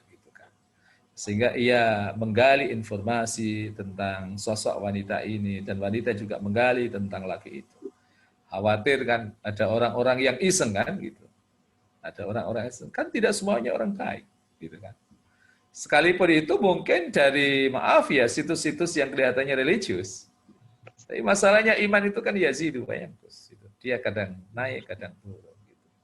Nah, soal kemudian ada kakaknya, memang tidak ada persyaratan yang namanya nikah itu harus urut, tidak. Tapi memang adabnya, kalau yang duluan, yang lebih tua itu nikah duluan, itu tentunya lebih utama. Tapi ketika ada dzuruf khasah, ada kondisi-kondisi khusus, maka sesungguhnya tidak ada larangan, gitu. Tidak ada larangan. Toh tadi sudah saya paparkan, hukum menikah itu sangat kondisional sekali. Gitu. Kalau memang anak yang umur 22 tahun ini memang dia sudah tajir. Kan sekarang anak-anak muda yang kaya-kaya kan banyak. Tapi kalau dia tidak menikah, dia akan jatuh pada perkara hak, maka itu menjadi wajib baginya. Tapi sekali lagi bahwa pastikan bahwa yang dinikahi ini adalah wanita salihah, dan wanita tadi yang juga kenalan dunia maya itu juga melakukan tabayun terhadap akhlak sang laki-laki tadi dan juga keluarga. Saya kira itu Ustaz Raja saya terkait dengan pertanyaan Bu Elvira. Wallahu ta'ala a'lam. Baik, Masya Allah. Jadi mungkin bisa kita bilang dunia maya ini sebagai pintu gerbang aja mungkin, Ustaz ya. Ke dalamnya tetap harus kita telusuri lebih dalam. Iya, wajib itu wajib. Jangan sekedar dari chat dunia maya ini sudah langsung menentukan pilihan. Karena menikah bukan ibadah sehari dua hari, tadi seperti Ustaz Antum sampaikan tadi, ini ibadah sepanjang hidup, Ustaz. Masya Allah. Iya. Syukran, Ustaz. Ada lagi pertanyaan dari Kevin. Nah, ini pertanyaannya agak lucu nih, Ustaz. Ya, silahkan. Kevin, Assalamualaikum Ustaz. Bagaimana caranya biar calon istri kita betah hidup sama kita? Jadi Kevin punya pengalaman nih, Ustaz. Saya punya pengalaman pahit diputusin sama pacar saya. Jadi ini mungkin juga lebih baik putus, Ustaz ya, lebih karena caranya tidak syar'i dengan pacaran ini. Saya pernah punya pengalaman pahit, putusin sama pacar saya pikir hubungan saya dan pacar saya bakal berakhir di pernikahan. Nggak taunya Masya berakhir Allah. putus. Karena saya tidak bisa lagi membahagiakannya karena saya tidak berduit, tidak mempunyai uang. Mohon pencerahannya, Ustaz. Masya Allah. Kalau nggak mau putus, diputusin pacar, jangan pacaran. Gitu. Jadi Kevin, pastikan Kevin itu harus tahu bedanya antara pacaran dengan ta'arufin. Bedanya apa Ustadz? Bedanya kalau ta'aruf itu dia ada pendampingnya. Ada proses perkenalan antara yang laki dengan perempuan, tapi tidak ada kholwah, tidak berduaan. Karena ada istri, dia sebenarnya bertiga, cuma yang satu itu setan itu. Itu bahaya itu. Dan pastikan ini memang berproses, Vin. Ya, jadi belajar agama terus semangatnya gitu kan. Karena apa? Kalau orang pacaran itu ya pasti nanti dia akan banyak lah sakitnya itu banyak. Maka nggak usah pacaran lah. Jadi nanti kalau Kevin mau menikah, datang saja ke Ustadz Rajasa, suruh nyariin wanita yang solehah, wanita yang baik, insya Allah nanti dicariin gitu. Insya Allah, insya Allah. Itu ya, jadi nggak usah pacaran lah. Jadi masih muda itu sibukkan diri dengan membangun profesional diri, membangun dengan apa? Membangun ilmiah yang baik. Saat kuliah, baca itu literatur Islami, baca itu Qur'annya, saat istiqomah, baca terjemahannya, baca tafsirnya, baca ulumul Qur'annya, baca hadisnya, Sahih Bukhari, Sahih Muslim, Sunan Abi Dawud, At-Tirmidzi, An-Nasai. Biar pikirannya nggak kemana-mana, Vin. Itu. Jadi perdalam aja ilmu, nanti itu dia akan ngikut sendiri. Jadi intinya, Kevin, solehkan diri Kevin. Jadikan laki-laki yang soleh. Insya Allah, Allah nanti akan memilihkan untuk Kevin wanita yang solehah. Masya Allah. Itu sebuah keyakinan gitu. Jadi ilmunya ditingkatkan, imannya ditingkatkan, gitu kan. Belajar dari sosok-sosok seorang sahabat Rasul Sallallahu Alaihi Wasallam yang dia sukses secara duniawi dan ukhrawi. Mereka mapan secara ekonomi, mapan secara spiritualitas. Ada Abdurrahman bin Auf, ada sahabat Utsman bin Affan, ada Abu Ubaidah bin Jarrah, dan banyak ada Zubair bin Awam, ya, dan lain sebagainya. Ya, memang sekalipun memang rumah tangga itu biasanya memang ada pernik-pernik rumah tangga. Ya. Itu sesuatu yang wajar gitu. Jadi orang berumah tangga pasti punya masalah. Dan masalah orang yang tidak punya masalah adalah ketika ia tidak punya masalah, itulah masalahnya. Masalah orang yang tidak punya masalah adalah ketika ia tidak punya masalah. Maka saya dulu pernah dibimbing oleh seorang psikolog yang satu saat yang aneh, ya, itu dia kedatangan pasangan suami istri, pasangan suami istri ini nggak pernah berantem. Justru hidup rumah tangga 20 tahun lebih nggak pernah berantem, datang ke psikolog. Itulah masalahnya. Jadi masalah orang yang tidak punya masalah adalah ketika ia tidak punya masalah. Jadi kenapa? Ada apa dengan diri kami berdua kok nggak pernah berantem? Jadi ternyata ada sebuah kerinduan untuk berantem. Berantem itu ya artinya yang riak-riak kecil dalam rumah tangga itu sesuatu yang wajar lah. Gitu. Karena kita masih di dunia. Nanti di akhirat insya Allah Ta'ala kita penuh dengan kedamaian, nggak ada berantem di surga, nggak ada. Cuma nanti kalau pengen membangun rumah tangga di surga bersama dengan istrinya dan anak-anaknya, itu silahkan nanti dibuka dalam surah Ar-Ra'd ayat 20 sampai ayat 24. Itu ada panduan kehidupan rumah tangga di surga. Itu apa syaratnya harus kita lakukan. Kalau disebutkan sekarang kayaknya waktunya juga nggak cukup, ya kan? Jadi, tapi sebenarnya diantaranya lah, saya mulai dari ayat 22. Ya sabar dalam mengkafi ridha Allah. Walladzina sabaru ibtigha'a wajhihim. Yang kedua adalah wa aqamus shalah, punya pamit mendirikan salat. Wa anfaqu mimma razaqnahum sirra wa alaniyah, yaitu menafkahkan apa yang Allah rizkikan kepada mereka baik secara rahasia maupun terang-terangan. Wa yadra'una bil hasanati, ini yang berat itu. Memiliki kecerdasan emosional, menolak keburukan dengan kebaikan. Ulaika lahum badal, mereka baginya adalah tempat kembali yang baik. Jannatu adri yadkhulunha, surga adn, mereka akan memasukinya. Wa man salaha min abaihim wa azwajihim wa dzurriyyatihim, bersama dengan pasangan-pasangan mereka. Ya abaim, tapi ayah dulu, ayah dan ibu dulu. kemudian pasangan hidup mereka, wa dzurriyyatihim, dan anak keturunan mereka. Wal malaikatu yadkhuluna alaihim min kulli bab, dan malaikat itu akan menemui mereka dari masing-masing pintu, dan mereka berkata, salamun alaikum bima sabartum fa ni'ma uqbad. Semoga keselamatan bersama kalian, dan itu adalah sebaik-baik tempat kembali. Itu Vin ya, itu udah kuliah aja dulu. Nanti bangun usaha, saya doakan dari kejauhan, mudah-mudahan Kevin jadi anak yang SPK kuadrat, soleh, pandai, kaya, dan keren, Vin, insyaallah. Amin, amin. Allah. Amin ya Allah. Syukron Ustaz. Afan. Kemudian ada pertanyaan lanjutan Ustaz dari Budian. Iya. Apakah boleh nikah mas kawinnya dibeli dari kartu kredit Ustaz? Jadi mungkin untuk membeli mas kawinnya menggunakan kartu kredit dan nanti akan dicicil. Ini yang mungkin secara tinjauan fikihnya gimana Ustaz? Ya, bismillahirrahmanirrahim. Yang pertama itu kan yang perlu didudukkan itu tentang masalah kartu kredit dan kredit. Ya, ini memang bahasan tentang fikih muamalah ya. Ya, betul Ustaz. Tapi saya ingin dudukan tentang kredit dulu. Kredit itu boleh atau tidak? Kredit itu kan pada prinsipnya begini. Kredit itu memang ada dua pendapat. Pertama pendapat jumhur ulama, dan yang kedua adalah pendapat Al-Imam Syafi'i. Jadi kalau dalam pendapat jumhur ulama, kredit itu boleh.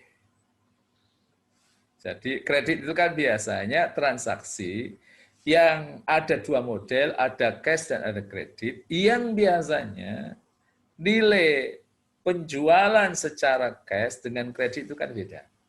Kalau cash biasanya lebih murah, dan kemudian kalau kredit lebih tinggi. Pertanyaannya, jual beli kredit itu menjual satu barang dengan dua harga, satu cash lebih tinggi dan satu kredit dengan lebih tinggi, itu boleh atau tidak? Jumhur ulama boleh. Tapi Imam Syafi'i itu nggak boleh karena ada dua harga dalam satu akad. Jadi hadis Rasulullah SAW bahwa Rasul itu melarang adanya dua akad dalam satu jual beli, itu yang oleh Imam Syafi'i dikatakan nggak boleh. Itu. Jadi kalau jumhur ulama boleh, karena yang dimaksud itu bukannya larangan, bukan adanya perbedaan harga, ketidakjelasan pilihan antara cash dan kredit. Tapi saya lebih cenderung untuk mengatakan itu boleh. Hukum kredit ya, bukan pakai kartu kredit ya. Jadi itu sesuatu yang kita memang diperbolehkan. Akan tetapi hati-hati ketika kesepakatannya itu nanti sudah ada limit tertentu dan di situ kemudian ada denda, dan itu akan rawan dengan riba.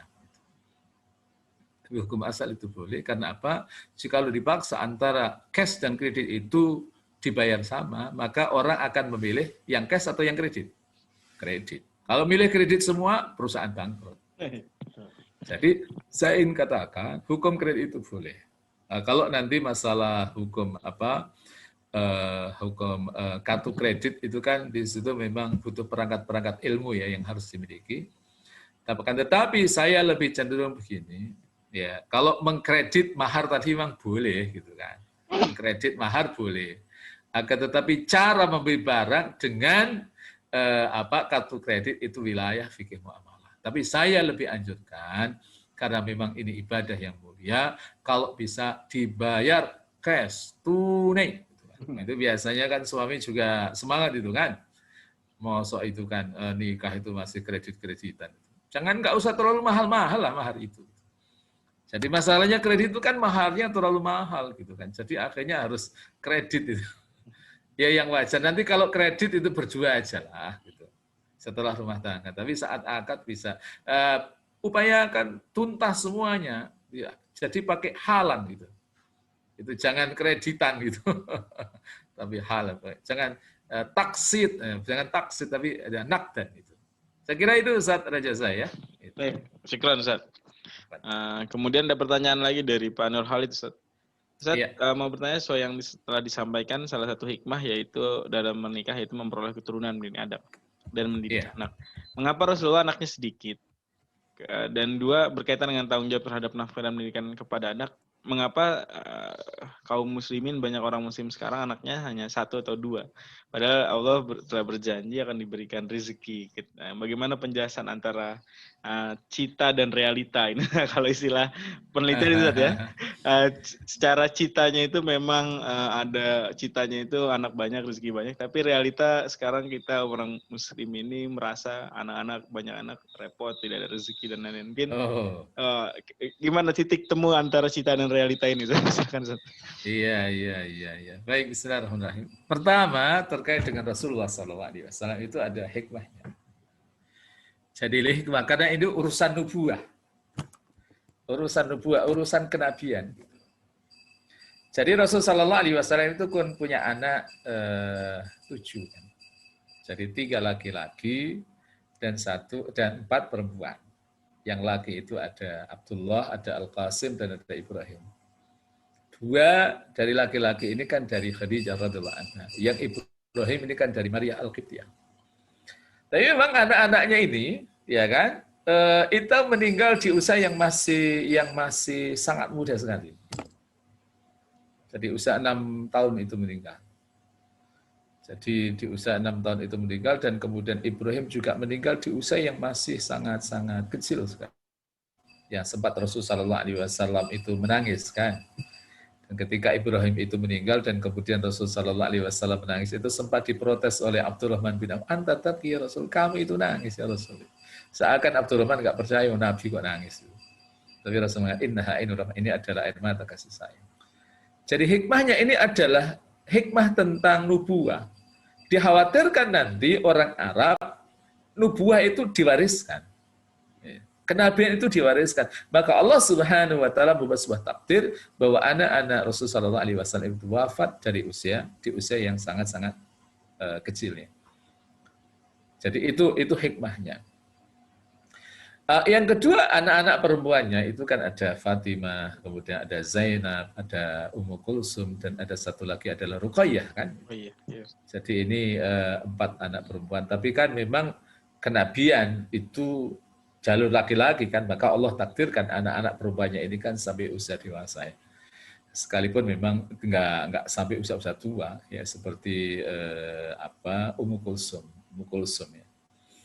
Itu kan dia menikah setelah wafatnya kakaknya yaitu Ruqayyah. Jadi terkait dengan perempuan ini memang ditakdirkan seperti itu. Jadi rahasia kalau ditanya kenapa Rasulullah SAW itu Allah takdirkan anaknya itu 7. 7 saya nggak tahu 7 itu banyak atau sedikit itu. Kalau orang sekarang sudah banyak itu. Hari ini. Tapi kalau pertanyaannya itu lebih cenderung pada anak laki-laki, itu adalah terkait dengan aspek nubuah, aspek kenabian.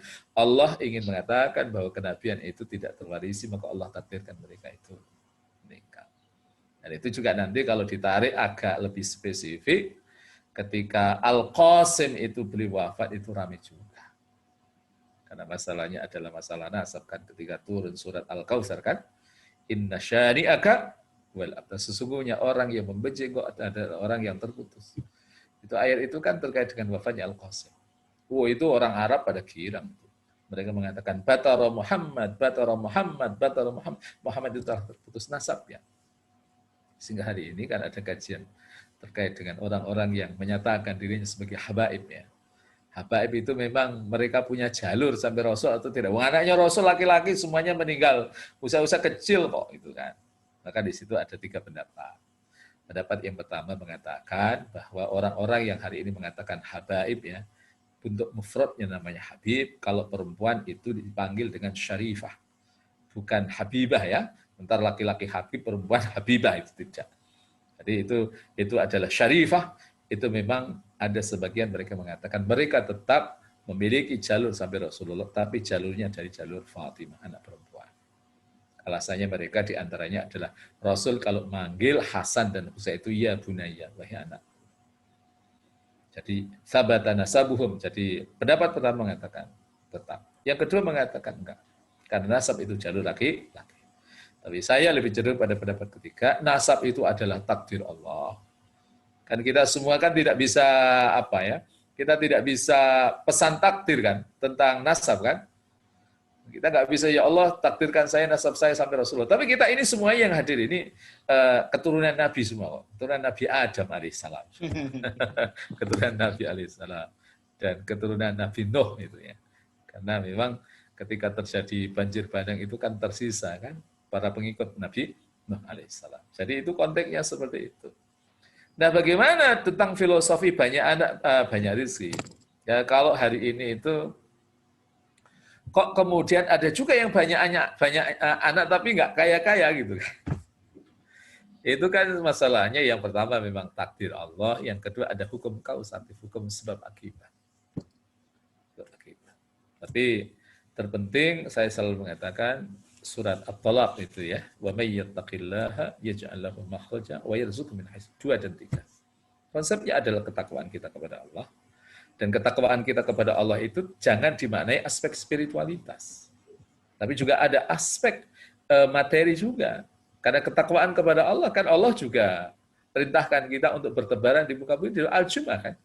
Ya ayyuhalladzina amanu idza nudiya lis-salati fantasyiru kan. Agar kita bertebaran di muka bumi ini. Jadi jikalau memang kita mau kaya, ya ada hal yang memang sudah diedukasikan oleh Allah Ta'ala. Ya melalui ayat Al-Quran, melalui Rasulullah, yaitu pintunya pintu dagang. Kalau memang kaya ya dagang.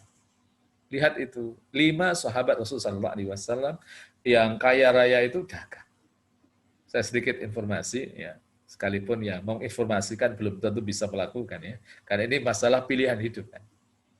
Yang paling kaya itu kan Abdurrahman bin Auf. Asetnya itu dikonversi dalam bentuk rupiah itu 6 triliun. Tapi memang orang seperti Abdurrahman bin Auf ini kan dagangnya juga nggak biasa. Jadi dia all out. Gitu. Dan konsep seperti itu kan yang kemudian diduplikasi oleh orang yang menjadi paling kaya nomor 9 di dunia, di Indonesia. Pak CT ya, itu kan dia asetnya lebih dari 6 triliun. Itu dari orang yang memang keluarga tidak mampu.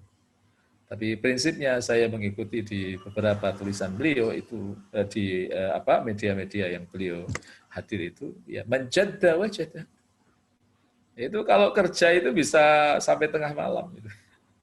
Tapi kita masyarakat kita kan inginnya apa ya? Pengen rehat tapi duitnya banyak kan nggak ada.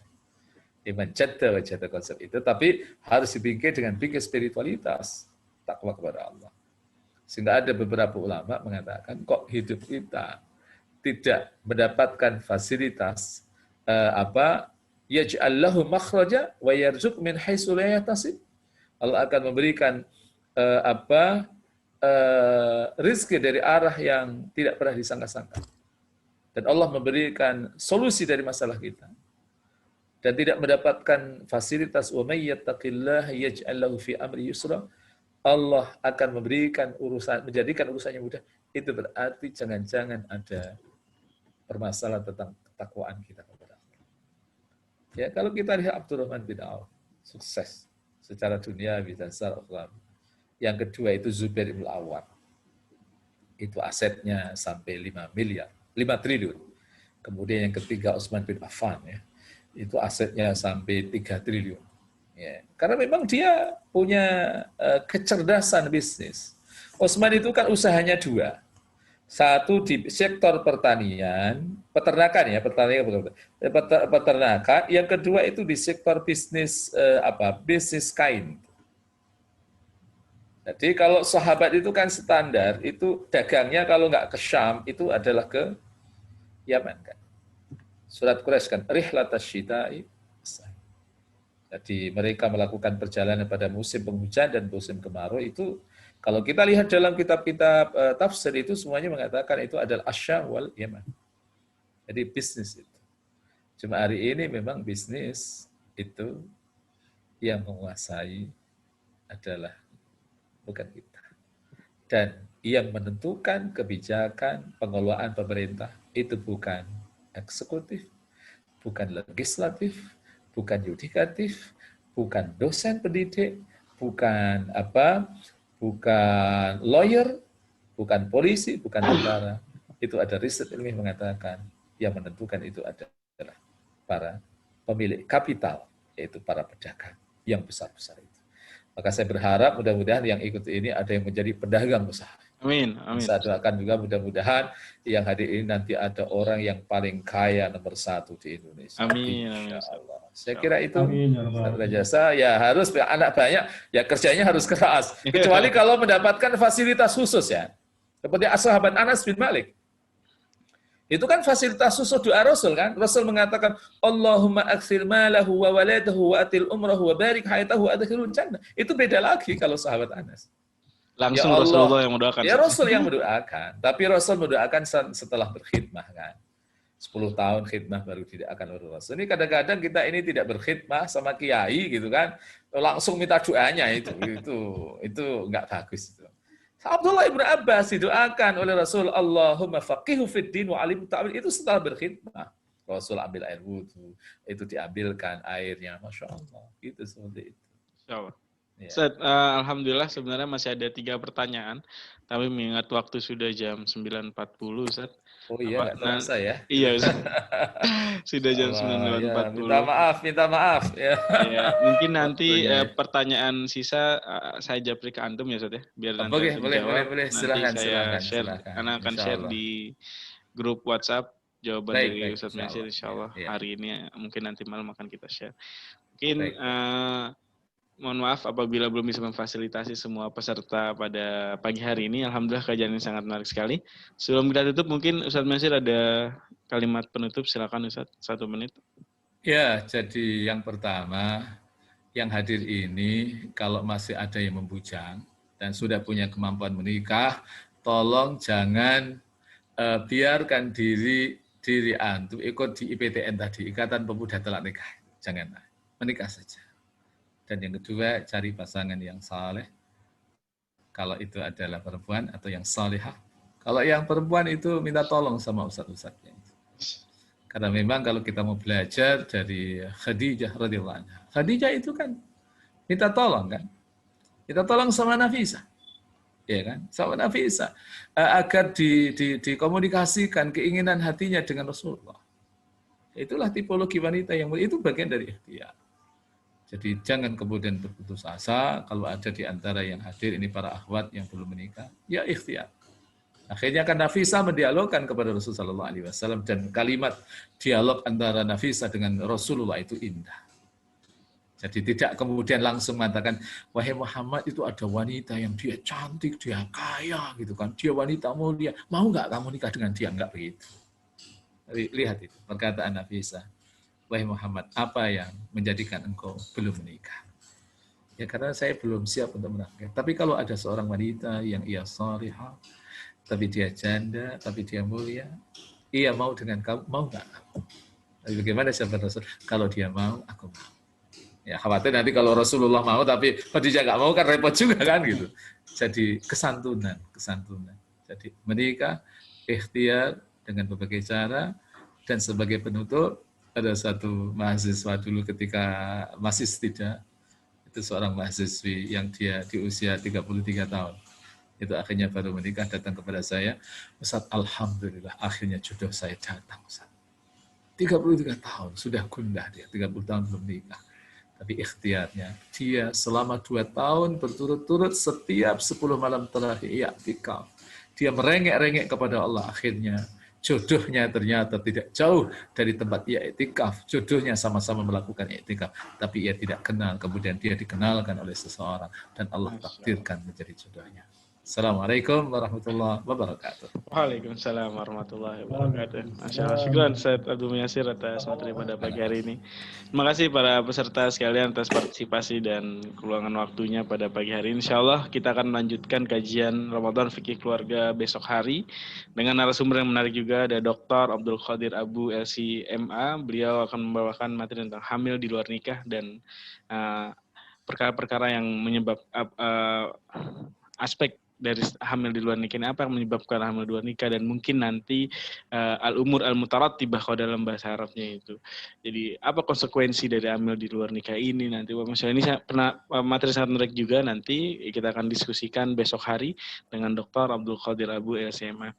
Nah, saya sebagai pembawa acara pada pagi hari ini dan juga mewakili Ustaz Abdul Muyassir sebagai pembicara pada pagi hari ini, dan seluruh staf dari Sekolah Tinggi Ilmu Syariah Al-Manar mengucapkan terima kasih kepada para peserta, sebaik yang dari dalam STIS Al-Manar maupun dari luar. Mari kita tutup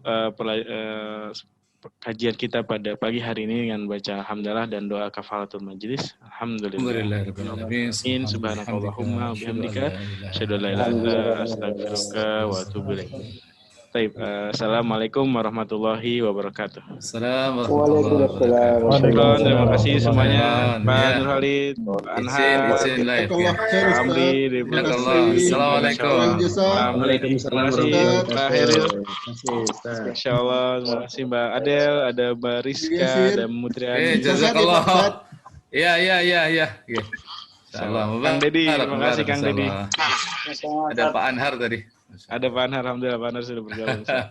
Ada Bu Yulisa, teman-teman dari Syariah Waris Center juga bergabung saat hari ini. Iya, alhamdulillah.